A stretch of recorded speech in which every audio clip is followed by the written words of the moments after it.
આ દુનિયામાં સાથે શું આવે?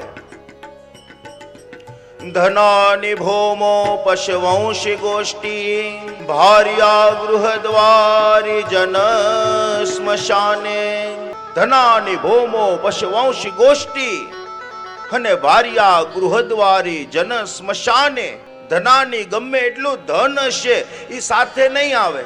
તમે કોઈ દિવસ એવું સાંભળ્યું કે પેલા ફલાણા ભાઈ તો ગુજરી ગયા, તેના ઘરમાં બહુ પૈસા હતા, તો પછી લાકડા નહીં પણ એની નીચે બંડલો મૂક્યા નોટુના ને એની નીચે એને સળગાવ્યા અને એને અગ્નિદાહ આપ્યો. ધન સાથે નથી આવતું. ધનાની ભૌમો, ગમે એટલી જમીન હશે, ગમે એટલા વીઘા જમીન હશે, એ જમીનનો એક ટુકડો સાથે આવતો નથી. કોઈ દિવસ એવું સાંભળ્યું કે ભાઈ ફલાણા ભાઈ ગુજરી ગયા, તેની પાસે બહુ જમીન હતી ને, તો એને એની જમીનની અંદર અગ્નિદાહ આપ્યો. નહીં, સ્મશાને જ લઈ જવા પડે. ધનાની ભૌમો પશવંશી ગોષ્ઠી, ગમે એટલા મિત્રો હશે, એ મિત્રો સાથે નહીં આવે. તો એનાથી આગળ આવશે કોણ? ભાર્યા ગૃહદ્વાર. જેની સાથે તમારો એટલો લગાવ હોય, એટલો સ્નેહ હોય, એટલો પ્રેમ હોય, એ પત્ની પણ ક્યાં સુધી સાથે આવે? આપણે સનાતન ધર્મમાં તો એવી મર્યાદા છે કે આપણા ઘરના ઉંમર સુધી પત્ની સાથે આવે, એનાથી આગળ તો એ પત્ની આવતી નથી. ભાર્યા ગૃહદ્વારી અને જન સ્મશાને. લોકો, કાકા, દાદા, મામા, મિત્રો, આ બધા ક્યાં સુધી સાથે આવે? બોલે સ્મશાન સુધી સાથે આવે.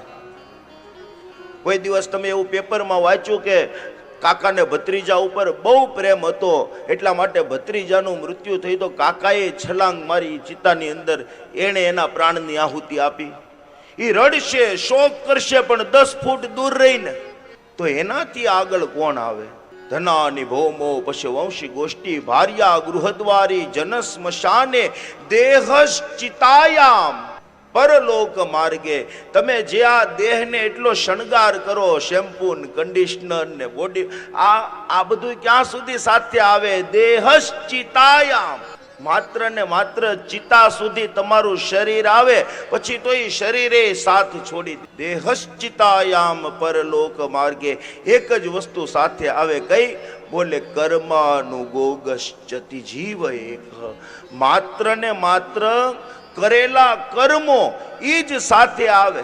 તો કાંઈક એવા સત્કર્મ કરી લઈએ, કાંઈક એવા પુણ્યનું ભાથું એ ભેગું કરી લઈએ કે ઉપર જઈએ ને ત્યારે એ ભાથું આપણી સાથે આવે.